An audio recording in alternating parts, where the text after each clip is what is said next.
Aujourd'hui, nous allons commencer le 4e bloc des catéchèses sur les anges dans la Bible.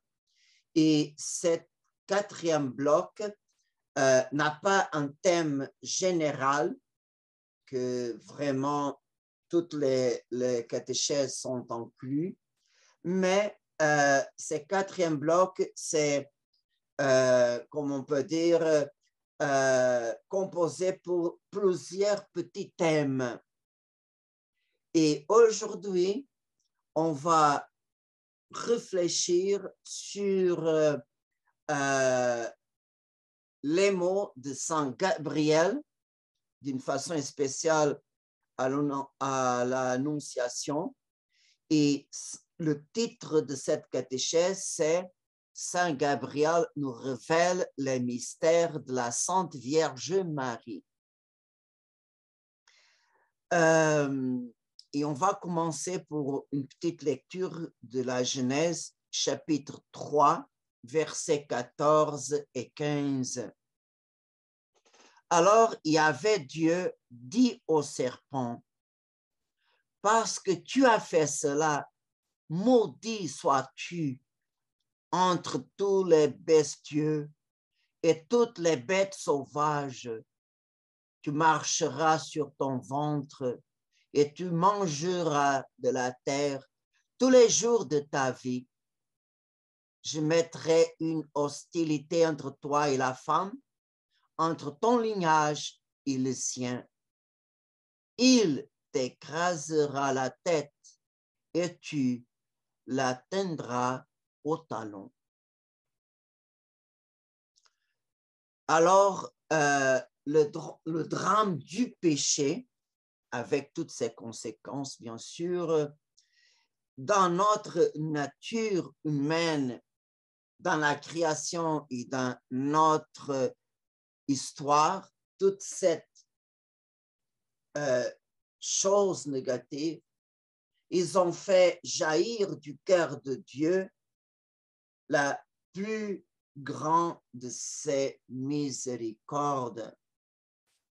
La réponse de Dieu en face du péché est l'œuvre de la rédemption qui a le but de sauver l'humanité de sa condition. Alors, par le péché, par la coupure avec Dieu, toute l'humanité, il n'y avait pas de moyens pour sortir de notre condition. Il n'y avait pas un chemin ouvert, une porte ouverte pour la vie éternelle. Il n'y avait pas une porte ouverte pour la communion avec Dieu. Il n'y avait pas un vrai sens pour la souffrance, pour la maladie, pour l'injustice, ou pour rien d'autre chose. Et en même temps, la souffrance, la maladie, notre corps qui vieillit et à la fin, la mort, il n'y avait pas comme un chemin d'espoir pour toutes ces conditions. Alors, c'est nécessaire que Dieu vienne à notre aide. C'est lui qui doit vraiment passer à notre côté et de notre côté ouvrir un chemin vers le Dieu. Et l'œuvre de la rédemption, la justification de l'homme est une œuvre plus grande, plus merveilleuse que l'œuvre de la création. Saint Augustin dit même, l'œuvre de la rédemption est plus grande que la création parce que le ciel et la terre passeront, mais la justification, elle demeure pour toujours. Et on voit que l'œuvre de la justification des pécheurs montre-nous la plus grande des miséricordes de Dieu. Alors, et cet amour de Dieu pour nous, ça a été une partie de l'épreuve pour les anges. Et déjà une preuve pour les anges, Dieu veut habiter au milieu de la création comme homme, pas comme ange. C'est déjà, Dieu prend une nature inférieure aux anges, c'est déjà une preuve pour les anges. Mais l'homme tombe dans le péché, Dieu fait homme va être notre rédempteur. Dieu veut donner aux hommes une deuxième chance d'arriver à la maison du Père. Et en même temps, comme conséquence de l'incarnation, il y a aussi la divine maternité de Marie et avec toutes ses conséquences, non seulement pour l'humanité, mais aussi pour les anges. Sa dignité de mère de Dieu élève Marie plus haut que les anges. Alors, la mère du Fils de Dieu est la reine des anges. Et comme telle, les anges devront servir Marie. Et Dieu veut aussi pour les anges un chemin de service. Ce sont les anges qui aideront l'homme à passer notre épreuve sur terre, mais il faut arriver au ciel. Et alors, ce sont les anges qui nous aideront à arriver là. Et alors, ça, c'est l'épreuve des anges. Et une tertiaire des anges, la troisième partie des anges, n'a pas accepté ni Dieu, ni sa volonté, son dessein de miséricorde vers les hommes. Et pour les anges bons, alors, ils ont vraiment accepté, ils ont embrassé la volonté de Dieu avec tout son cœur, tout son être, toute sa volonté, avec toute son intelligence. Et même Saint Pierre donne témoignage que les anges vraiment désirent, ils ont désiré contempler l'accomplissement des prophéties que l'Esprit Saint a inspirées plusieurs siècles avant la plénitude des temps. On peut voir ça, la première lettre de Saint Pierre, chapitre 1, versets 10 à 12. Alors, Dieu veut donner aux hommes fidèles qui accepteront la volonté de Dieu, il veut donner aux hommes la même double couronne de gloire qu'il a donnée aux anges fidèles, c'est-à-dire la vision directe de Dieu, la vision béatifique, et cette vision provoque une telle union avec Dieu que la créature ne veut pas pécher. Dieu est tellement bon, son amour est tellement chaud que la créature ne veut pas l'autre chose que la volonté de Dieu. Et ça, cet état l'empêche de tomber dans le péché. Alors, un autre mot, Dieu veut donner au ciel le don de rester pour toujours sans péché. Et Dieu veut donner aux hommes la même chose qu'il a donné aux anges. Il a, dans la maison du Père, dans le ciel, les anges et les hommes seront unis dans la même béatitude. Et alors, tout ce que les prophètes ils ont annoncé se réalise dans la plénitude de temps, comme Saint Paul a écrit aux Galates, chapitre 4, verset 4. Mais quand vint la plénitude du temps, Dieu envoie son Fils né d'une femme, né sujet de la loi. Alors, on voit cette créature extraordinaire, la mère du Fils de Dieu, comme on dit dans la deuxième partie de la prière Ave Maria, on dit Sainte Marie, Mère de Dieu.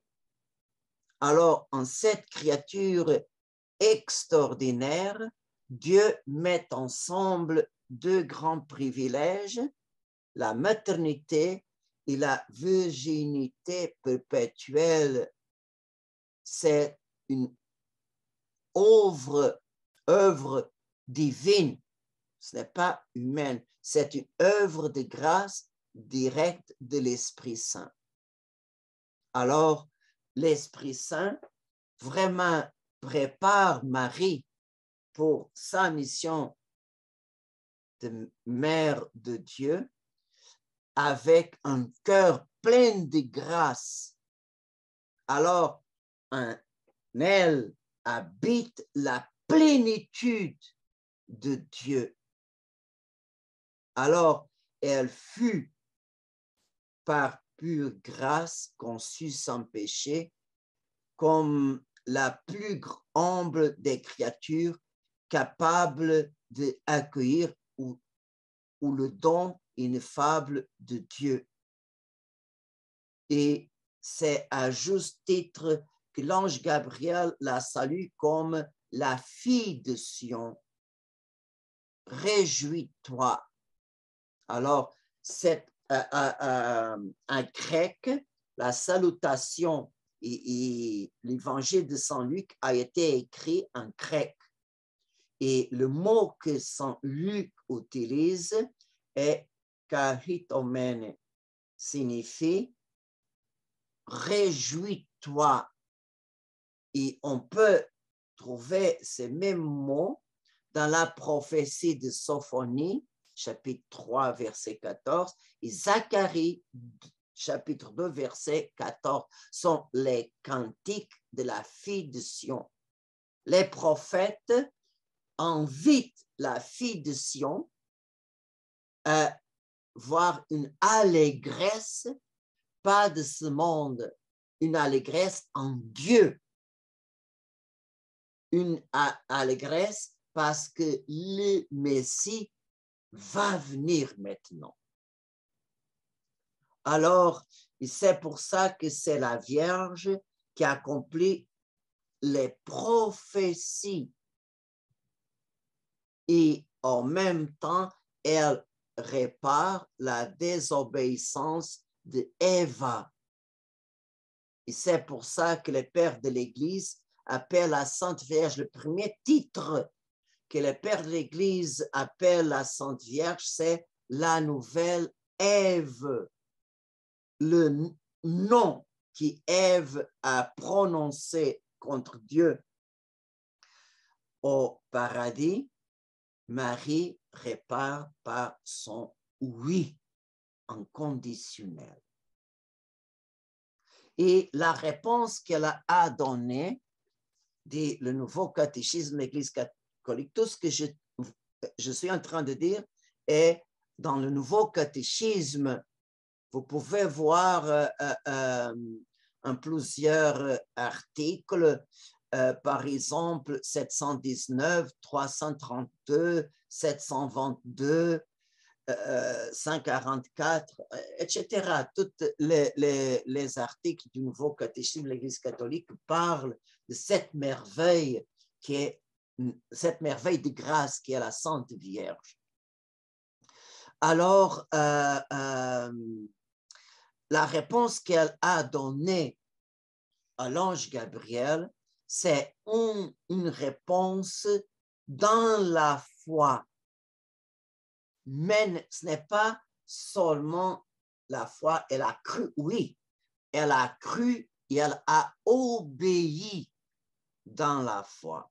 Alors, elle se soumet complètement d'une façon inconditionnelle. Elle ne met pas des conditions. Elle ne veut pas savoir. L'unique chose qu'elle veut savoir est comment se réalise en moi la maternité si je ne connais pas d'homme. Au nom de Dieu, Saint Gabriel montre le mystère, fini. Elle a compris que la consécration que Marie a faite à Dieu contre la mentalité de son peuple, parce que toutes les jeunes filles juives voudraient se marier, parce que toutes les filles pensaient par le mariage, peut-être je vais concevoir le Messie, un Messie politique, un Messie de ce monde. Contre cette mentalité, Marie dit non. L'unique chose que je veux être est consacrée à Dieu de corps et âme.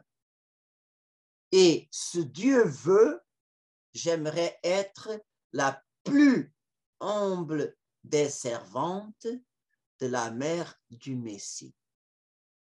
Jamais Marie a imaginé c'est elle la créature que Dieu a choisie. C'est elle que les prophètes ont annoncé. Non. Elle est tellement humble que jamais imaginé une chose pareille.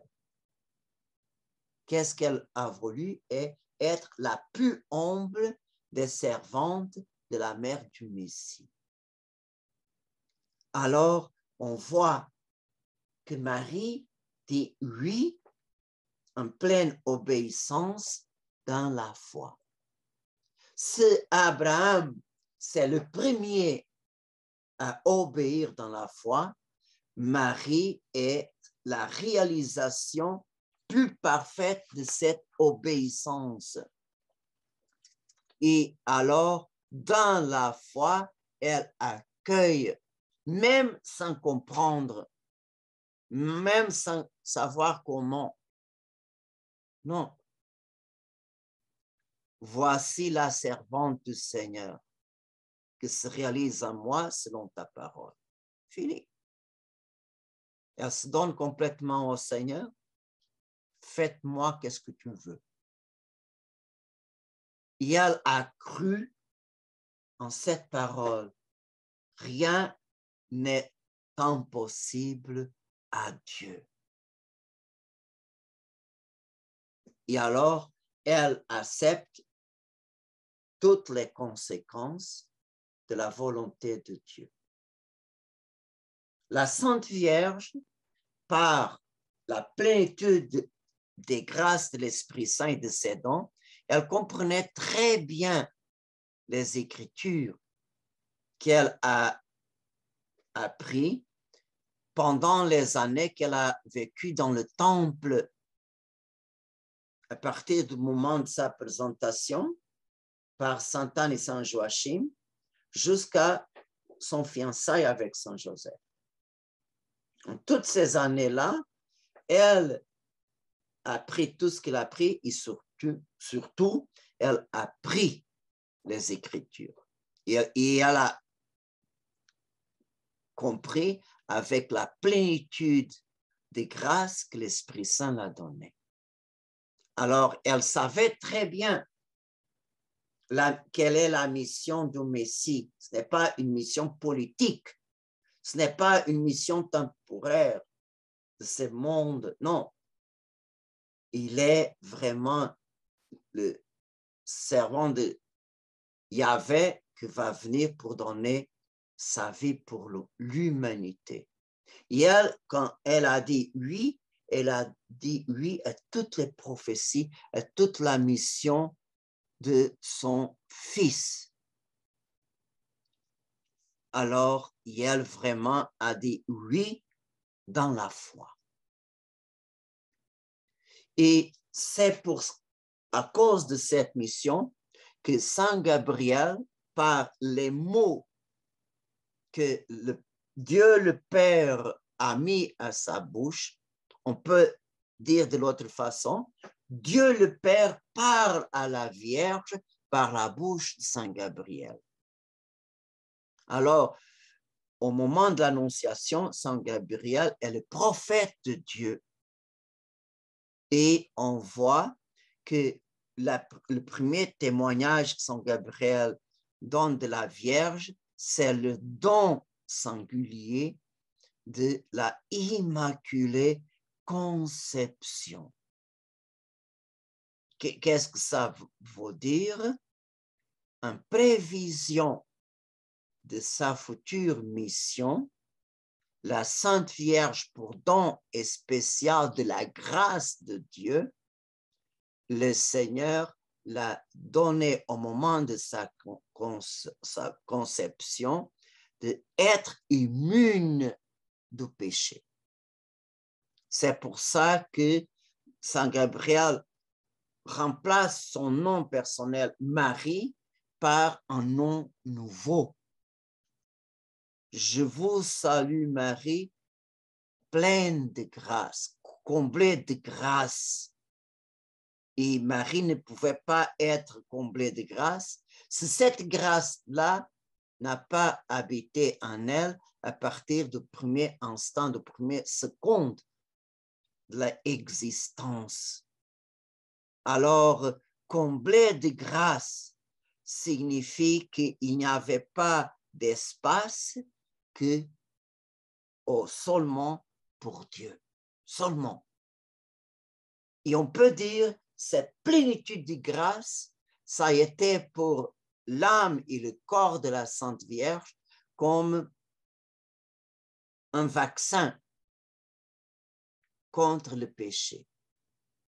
Alors, la rédemption que Marie a reçue, c'est différent de nous. En prévision du sang que son Fils va verser sur la croix, Marie a reçu les grâces, la rédemption pour anticipation. Qu'est-ce que ça veut dire? On va imaginer cette parabole, cette comparaison. Le péché, c'est comme une maladie. Alors, nous avons la maladie du péché. Le sang du Christ pour nous, pécheurs, est un remède, un médicament qui enlève notre péché et nous rendre purs. Le baptême, et si nous avons perdu la grâce du baptême, il y a la deuxième chance par le sacrement du pardon. On peut récupérer la grâce baptismale. Alors, le sang du Christ pour nous est un remède parce que nous sommes contaminés. Et pour la Vierge, le futur sang de son Fils est le vaccin. Avant que le péché le touche, elle est vaccinée contre lui. Alors, le péché ne peut pas entrer en elle. C'est pour ça qu'elle est comblée de grâce. Et le pape Pie IX, en 1854, quand il a proclamé le dogme de l'Immaculée Conception, le pape a même déclaré: la bienheureuse Vierge Marie fut, au premier instant de sa conception, par une grâce, une faveur singulière du Dieu Tout-Puissant, en vue des mérites de Jésus-Christ, sauveur du genre humain, préservée intacte de toute souillure du péché originel. Alors, on peut dire que c'est comblé de grâce inclut aussi le don de l'Immaculée Conception. Mais c'est très important d'avoir cette idée que Marie, avec sa volonté ferme, elle a lutté contre tous les péchés personnels, c'est-à-dire par la lutte de sa fidélité 100% à Dieu, pas 99%, non, 100% à chaque instant. Elle a conservé cet don d'être immaculée jusqu'à la fin de sa vie.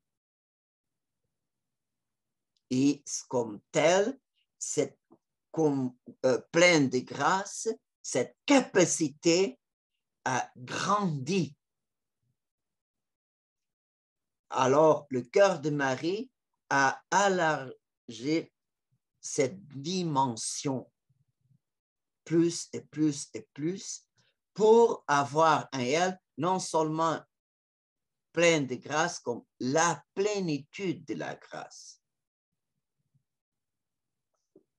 Et alors, on voit que vraiment, elle a resté pure tout au long de sa vie. L'autre don extraordinaire, c'est la virginité de Marie. On peut voir dans le Nouveau Catéchisme 496, 97 et 98. Cet don-là apparaître dans les documents de l'Église, même à partir du commencement. Alors, c'est une vérité de foi qui jamais a été mise en doute au premier siècle de l'histoire de l'Église. Marie est vierge avant la conception et elle est vierge au moment de la conception. Alors, Dieu a entré en elle pour la grâce de l'Esprit Saint. Et on voit que on peut comprendre le mystère de l'incarnation du Verbe si on contemple le moment de la consacration du pain et du vin dans la Sainte Messe. Qu'est-ce que nous avons? Nous avons le pain et le vin, fruit de la terre et du travail des hommes. Le pain et le vin, c'est pure création matérielle. La Vierge Marie est une créature humaine. Elle fait partie de la création de Dieu, fait partie de l'humanité vraie descendante d'Adam et Ève. Alors, qu'est-ce qui arrive à la messe? Le prêtre impose les mains. Par les mains des prêtres descend l'Esprit Saint sur le pain et le vin. Et par les mots que Jésus prononce sur le pain par la bouche du prêtre, le pain se transforme au corps du Christ et au sang du Christ. Avec Marie, elle est comme le pain immaculé. L'Esprit Saint descend sur elle et par le mot, par les réponses qu'elle a données voici la servante du Seigneur, le Verbe descend du ciel, il rentre, il prend son sein et sa chair pour former la nature humaine qu'il est venu du ciel pour prendre. Et en même temps, le Père éternel crie pour le Fils de Dieu, vrai homme, une âme humaine, comme il a créé notre âme. Et dans l'âme de Jésus-Christ, bien sûr, que réside toute la plénitude des trésors de grâce. Alors, on voit que Dieu, Jésus-Christ, le Fils, la deuxième personne, s'incarne dans le pain et le vin par la force de l'Esprit Saint de la même façon, sans aucune action de l'homme, vraiment Marie, vierge et mère. Aussi, les évangiles laissent très clair, sans Luc et sans Matthieu, que Saint Joseph, même s'il est l'époux légal de Marie, il est le père légal de Jésus-Christ parce que c'est lui qui a donné à Jésus son nom, selon la parole de l'ange. Mais les deux évangélistes laissent clair que Saint Joseph n'a pas engendré Jésus-Christ. Et on voit que Marie donne au monde le Fils de Dieu. Dans au monde le Fils de Dieu à manière divine, pas à manière humaine. Jésus est né, mais il a conservé la virginité corporelle de sa mère. Comment c'est possible? Oui. Si on peut comprendre le mystère de l'incarnation par la consacration du pain et du vin dans la messe, on peut comprendre la naissance de Jésus par la première apparition que Jésus a faite au dimanche de Pâques à ses apôtres. Qu'est-ce qui s'est arrivé à l'après-midi du dimanche de Pâques? Les apôtres étaient dans le cénacle avec les portes et fenêtres fermées parce qu'ils ont eu peur des Juifs. Alors, tout était bien verrouillé. Ils étaient à l'intérieur du cénacle. Et à un certain moment, Jésus est entré et est là au milieu d'eux. La paix soit avec vous. Ils étaient perplexes de telle façon que Jésus a dit, touchez-moi. Je ne suis pas un fantôme, je ne suis pas un esprit. J'ai un corps, touchez-moi. J'ai de la chair, j'ai les os. Apportez-moi quelque chose à manger. Il a mangé du poisson. Alors, Jésus entre au cénacle sans briser les portes, ni les fenêtres, ni les murs. Et c'est avec son vrai corps qu'il a entré dans le cénacle. C'est de cette façon que Jésus, avec le pouvoir de sa divinité, et on peut aussi comprendre comme était le corps de Jésus-Christ au moment de la transfiguration. Même avant la passion, son corps est le temple de sa divinité. Pour quelques instants, Jésus a montré sa divinité. Son corps était complètement, et même ses vêtements, tout participe à la transfiguration. Alors, Jésus, par la force de sa divinité, il transfigure son corps humain de telle façon qu'il est sorti du ventre de Marie, comme vraiment Jésus a entré au Cénacle au jour de Pâques pour la première apparition. Et c'est pour ça que la Vierge vraiment a conservé sa virginité au moment de la conception, au moment de la naissance de Jésus. Et bien sûr, ce Dieu vraiment a conservé ces dons-là. En ces deux moments très importants, la Vierge concevra et donnera au monde un fils. C'est en ces deux moments, Dieu conserve d'une façon extraordinaire le don de la virginité. Bien sûr que Marie continue à vivre sa consécration qu'elle a fait à Dieu quand elle était au temple.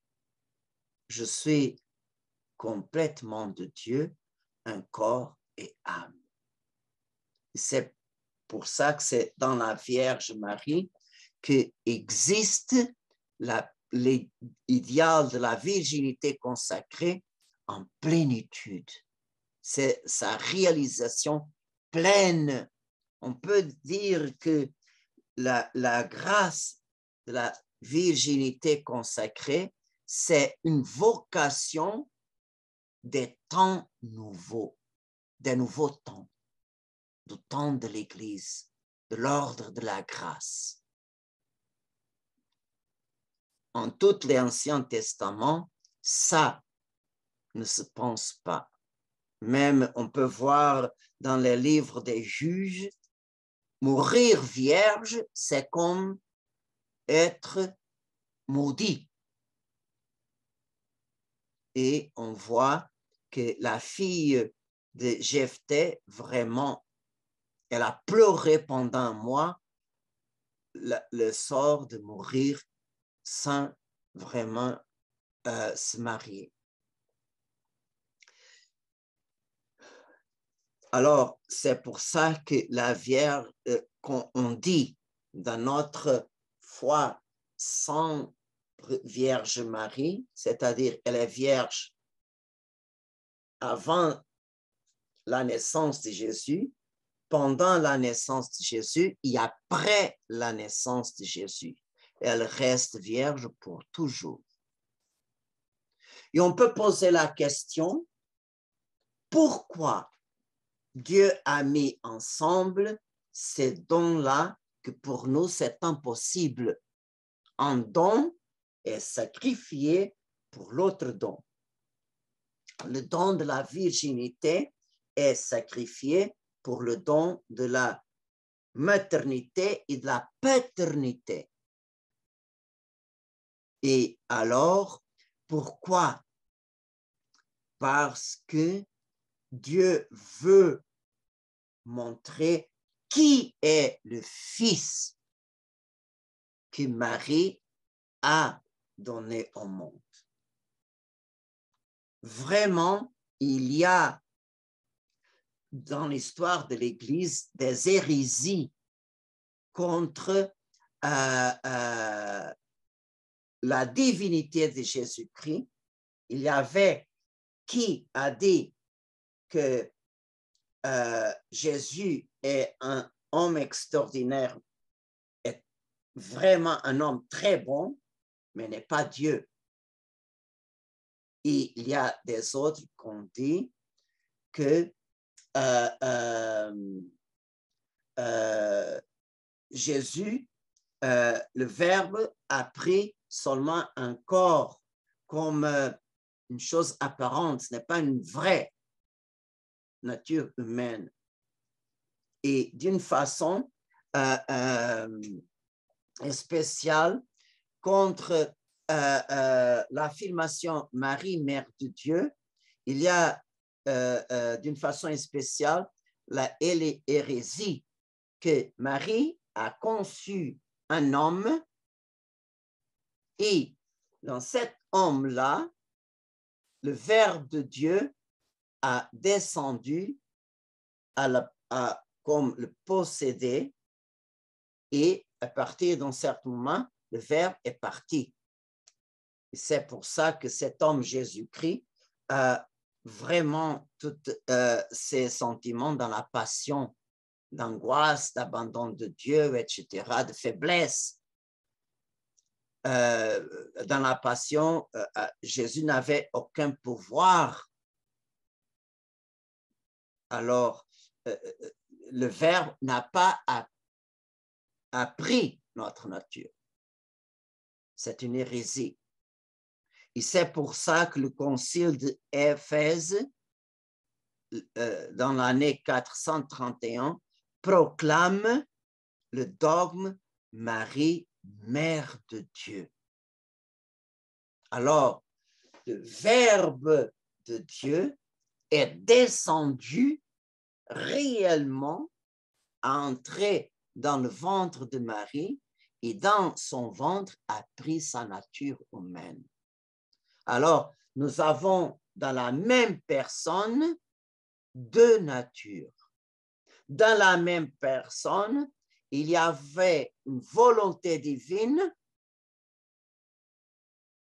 et une intelligence divine et une intelligence humaine, une volonté humaine. Alors, le Fils de Dieu incarné aime et adore et loue le Père éternel avec un amour divin et avec un amour humain.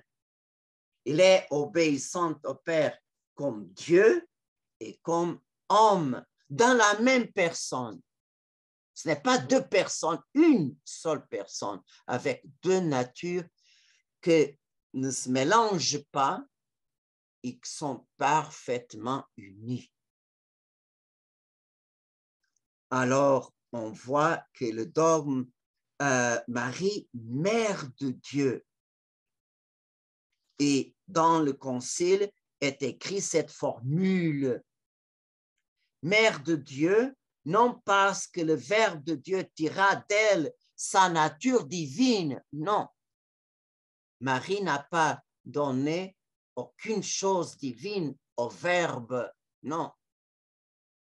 Mais parce que c'est d'elle qu'il tient le corps sacré doté d'une âme rationnelle unie auquel en sa personne le Verbe est dit naître selon la chair.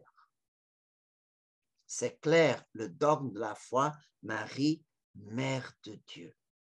Alors, sa conception divine et sa naissance divine, c'est pour nous montrer qui est le Fils que Marie a donné au monde. C'est l'Emmanuel, le Dieu avec nous, qui habite parmi nous comme homme. Je vais faire une comparaison. Pendant sa vie sur terre,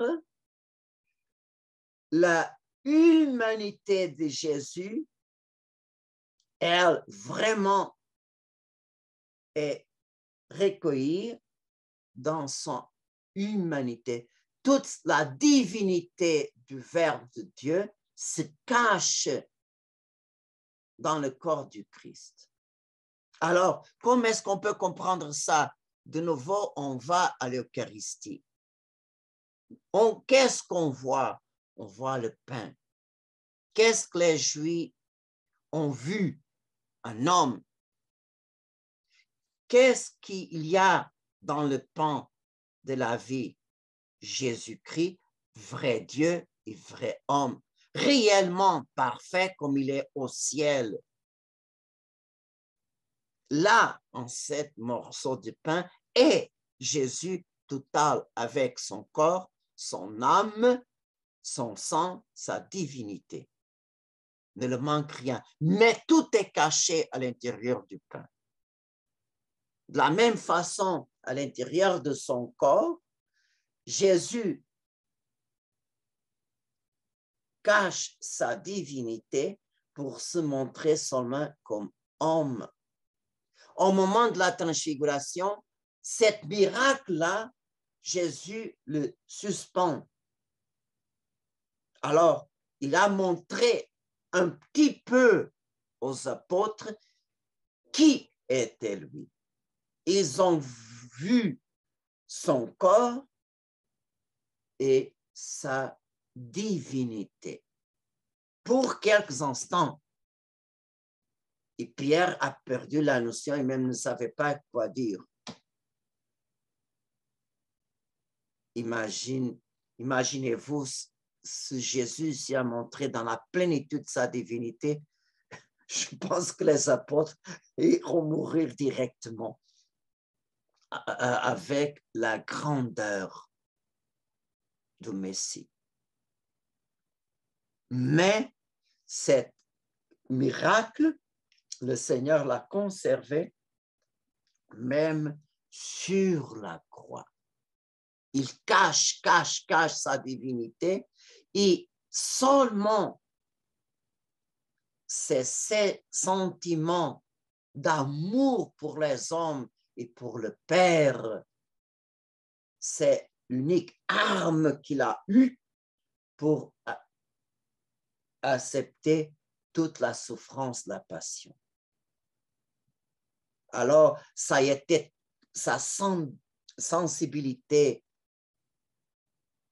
sa affection, tendresse, toute cette richesse des sentiments de Jésus, c'est avec ça qu'il a dit, Père, que ta volonté soit faite jusqu'à la fin. Et quand vraiment son corps est mort, sa divinité reste unie dans son corps, comme reste unie à son âme qui se sépare du corps. C'est pour ça que la nature humaine de Jésus passe pour la vraie mort. Ce n'est pas une mort apparente, une vraie. Mais la divinité ne se sépare ni de son corps humain, ni de son âme. Et c'est par sa divinité que, au moment de la résurrection, son âme est unie à son corps, mais son corps, par sa divinité, ressuscite glorieux, libre de toutes les conséquences du péché. Et alors, dans la résurrection, nous avons de nouveau le corps et l'âme de Jésus-Christ unis et sa divinité est unie de nouveau dans la même personne. Alors, la personne que Marie a conçue, c'est elle-même qui est ressuscitée. C'est elle-même qui est morte sur la croix. C'est elle-même qu'on prend à chaque communion. Non seulement à chaque union sacramentelle, mais aussi à chaque communion spirituelle. C'est le Jésus complet, Jésus, vrai Dieu et vrai homme, qu'on reçoit à notre âme. Et c'est lui en nous la source de toute grâce. Et alors, parce que Marie est mère du Fils de Dieu, mère de Dieu, que par son oui, le Seigneur Jésus au calvaire le donne sa mission complète, sa mission divine. Jésus, comme son testament, offre à l'humanité qui est l'objet de l'amour de Dieu. L'humanité se donne les fruits de l'œuvre de la rédemption. Alors, Marie, mère de la tête, est aussi mère du corps du Christ, mère de l'Église, corps du Christ. Il est sa mission pour toute l'éternité, je m'excuse. Pour toute l'éternité, c'est cette mission qu'elle réalise. Et on peut dire, on peut résumer la mission de Marie d'une manière très simple.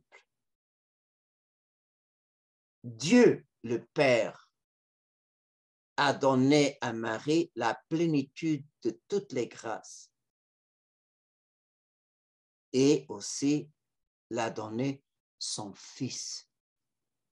Avec son Fils, le Père éternel a donné à la Sainte Vierge toutes les grâces. Le Fils, tous les fruits de sa œuvre de la rédemption, tous les mérites de sa vie, de sa prédication, de sa passion, mort et glorification, tous ces mérites-là, le Seigneur a déposé entre les mains de sa mère. Et l'Esprit Saint, qu'il a épousé Marie, non seulement au moment de la conception, mais d'une façon spéciale au moment de la incarnation du Verbe. Alors, il n'y a pas aucun charisme, aucun don que l'Esprit Saint donne à l'Église sans qu'il avant a donné à la Sainte Vierge. Alors, la Sainte Vierge a la plénitude de grâce du Père, du Fils et de l'Esprit Saint. Et c'est pour ça qu'elle a tous les pouvoirs devant Dieu de nous secourir en nos besoins. Et on peut recourir sans avoir peur que Marie peut demander au Dieu les grâces pour ses enfants. Et ce n'est pas par hasard que, par exemple, à la médaille miraculeuse, la Sainte Vierge Marie, à Sainte Catherine Labouré en 1830, elle a ouvert ses bras et par ses mains, il y avait beaucoup de lumière. Ce sont les grâces que la Vierge Marie est le canal de Dieu. Alors, et sa mission devant Dieu est intercéder pour nous. Demander à Dieu toutes les grâces que nous avons besoin. Et vous pouvez être sûr qu'elle sait mieux que nous-mêmes qu'est-ce que nous avons besoin. Et qu'est-ce qu'on demande à la Vierge à chaque fois qu'on prie le Salve Regina, montre-nous Jésus. C'est ça qu'elle fait. Elle, vraiment, au milieu des événements de notre vie, elle montre-nous Jésus. Et le conseil que la Vierge Marie a donné aux servants de les noces de Cana, elle dit à chacun de nous, à chaque instant, faites tout ce que le Seigneur vous dira. Si nous sommes fils de l'Église, si nous sommes fils et filles de Marie, on doit être fils et filles obéissantes. Alors, faisons tout ce que le Seigneur nous dira. Amen.